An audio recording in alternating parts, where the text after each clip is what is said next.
we move on to the next game, which is Mississippi State, team that just had a big win against Alabama. We both have the same record, I think, in conference play. So, needless to say, it's a big game. It's a big game in a lot of ways for our basketball team. Having lost 2 on the road and having our chance now to defend the home court against a Mississippi State team I think it was like in the top 15 early in the year, and they're playing at a much higher level. Very talented team, very athletic team, great size. Of course, you have the Witherspoon brothers and Quindary. Witherspoon's an outstanding player, a senior, that leads their team in scoring and a lot of other categories. The Lamar Peters kid is a really crafty guard, quick, handles the ball, gets guys in position to score. And again, they have size and we'll play about 8-9 guys. So it should be an outstanding game. Looking forward to our guys coming out and hopefully playing with the energy you got to play with this time of the year. Again, coming off of a tough loss at Missouri where we're in position to win the game, and that's the thing that we're trying to find, that consistency, to play at a high level for 40 minutes, and that's when you start taking it to the next level. And with 7 games left on our schedule, that's our mindset right now, and it's the most important game is the Mississippi State game. Hey, Mike, you mentioned the other day you thought the South Carolina first half was the best defense you guys have played all year. Then they scored 46 in the second half. Mizzou scored 46 in the first half. What do you think happened to your defense after that first half of Carolina? What do you got to do to get back to what you guys are playing? I thought for about the first 28 minutes, I mean, I thought we played pretty good defense. We were tenacious and getting after it. I thought in the Missouri game, I thought we came out with a little sluggish. I think we didn't have the energy. And I don't know if it's the quick turnaround or what it was. We didn't have that energy until the second half, because in the second half they only scored 33 points. And so that's why I talk about the consistency. We got to do it for 40 minutes. Can't do it for 20 minutes or 25 minutes. And that energy has got to be started at the beginning of the game, the middle of the game, and finish the game. So the inconsistencies is where we got to, and sometimes it goes hand in hand with scoring. When you're scoring, your energy level goes up. So we've got to be able to, not necessarily just because we're scoring, that we're playing at a high level on defense. But give Missouri credit. They came out and made some shots. And even when you're talking about South Carolina's a good basketball team. Since you recruited Reggie Perry, just kind of what do you look for out of him and what problems does he present? He's a skilled forward that can rebounds the ball well, can score. Passes the basketball. He's a good basketball player, and he's playing really good right now. Yeah, Mike, speaking of, what do you remember about he committed here and then he flipped, and that happens? Well, he was Mississippi State, so I mean, commitment is one thing, but when you sign in on Mississippi State, so it's good. He's a good basketball player. I guess Quindary Witherspoon, just you played him a bunch. Just kind of what he presents a problem because he's so strong. He can rebound. He can score inside, outside.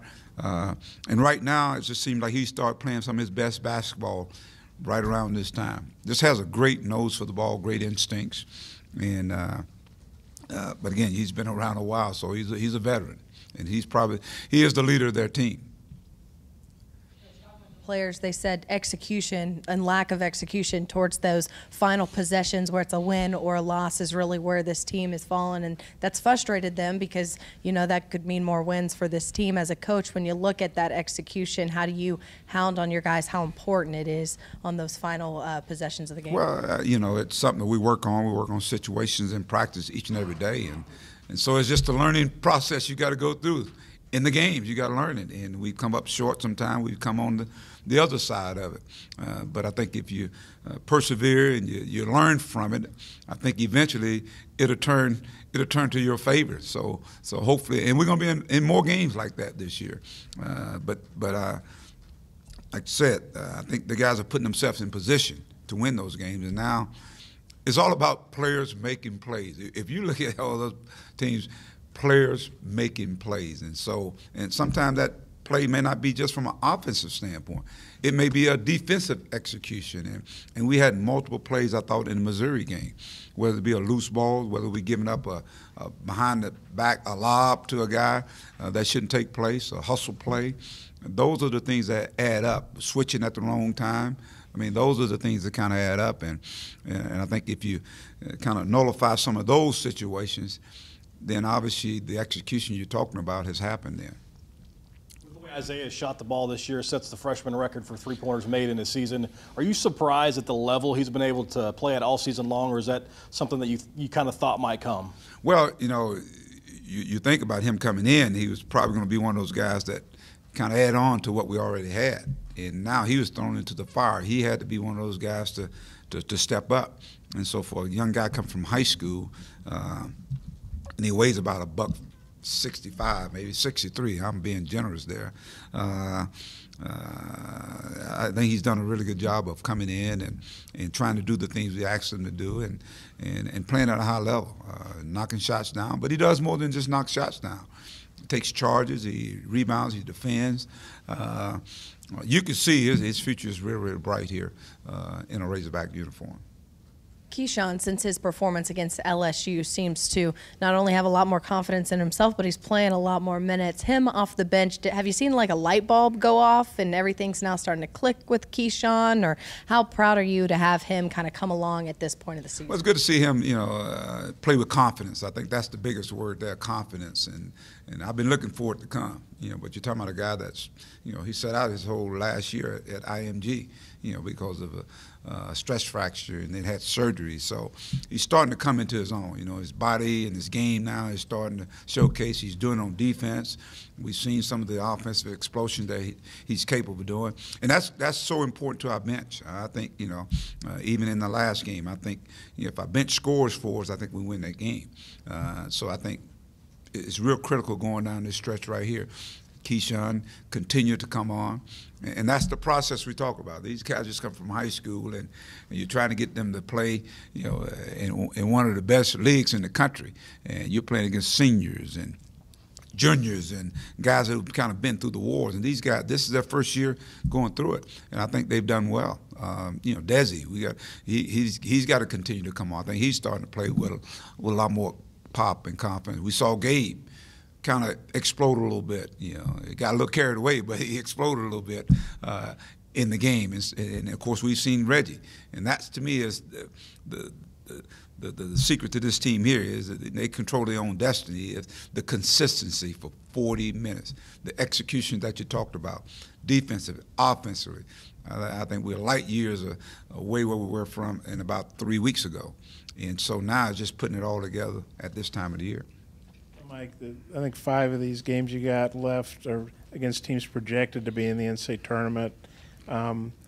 So that's a tough schedule, but that's good opportunities for you guys because if you beat them, it obviously raises your profile. How do you feel about having a tough schedule, but what that can do if you can win some of these games? Well, we've had a tough schedule all year long, and with this young basketball team, so every game has been of significant magnitude, and it continues. And so you're talking about teams now that have done well in the non-conference and even in the conference play. Presents challenges, but you're right, they're great opportunities. How big was that after the off game at South Carolina to have the big one that he did at Missouri? Well, I mean, he's commanded that attention. So I think with that being said, you got to step up to the plate. And I was glad to see him do it. He's very, very capable of doing it. And I think you just got to continue to add to our team. I think he's a big part of what we do. We talked about, things going through him. And I don't mean necessarily the scoring part of it. He may be the guy that's making those extra passes and things of that nature. And he's got to be consistent in his play as well. I think we got to expect some things out of him. So I'm expecting to hopefully see some of the same things take place in the Mississippi State game and as we go down to finish up the schedule. I guess there's been some stuff on Twitter about Justice Hill talking to Chad Morris about football. Is that something you guys have talked about? Is there something going on there? Justice has just been practicing. He's just been practicing with us right now. So there's not any football for him right now that you're – Well, he just, like I said, he hadn't said anything to me about football. Mississippi State leads the league in three-point shooting, or for all overall games. Just what do you think of the three-point shooting, and how big is that? Because obviously South Carolina shot pretty well, Mizzou shot pretty well. I think it's going to be a factor. I think can't let them kill us inside, with their size. But at the same time, we got to be out there with those guys to shoot the basketball, and they got multiple guys that can shoot it. Both Witherspoon brothers, Lamar Peters, Holman can step out and shoot the basketball. The Carter kid, even Reggie can step out and shoot the basketball. So they got multiple guys that can shoot it. So our defense is going to have to be everywhere. And the finishing part of defense is rebounding the basketball. We got to make sure they're contested three-point shots. I thought in the South Carolina game they had wide open shots where the assignment, the execution we talked about on defense, it broke down. They got through the way the ball screened and guys are rotating, and now guys out there shooting wide open shots. We can't let them just have wide open shots. Most guys are going to make those shots. You mentioned the bench a few minutes ago. Reggie's had a good year off the bench, but his last couple games hadn't done a whole lot. What do you think's going on with him, and what do you got to do to maybe get him back going? I think he'll be fine. I mean, he's just a freshman. That's all. That's the inconsistency we talked about. He'll be fine. Bobby's getting honored today for Jersey getting retired down at Hall High School tonight. Just, Right. Bobby and what he meant to this program. Remember watching him in high school and what he's been able to do in the NBA. Oh, he is the ultimate, I think the ultimate ambassador, one of the favorite sons of Arkansas, the University of Arkansas, the state of Arkansas. And what a great honor for a young man who is nothing but class. I think when we think about what he did here, I think he just came and just exploded on the scene, and the headband, the smile, his energy. And I thought he meant so much to what we were trying to establish here, and even as we move forward now. And so I'm happy for him that he's being recognized by his high school, and I don't think it'll be the last honor for him, because very deserving of it. I mean, even as we talk right now, he's still represents the Razorbacks in everywhere where he goes, and talks about us and keeps up with us. Okay. All right.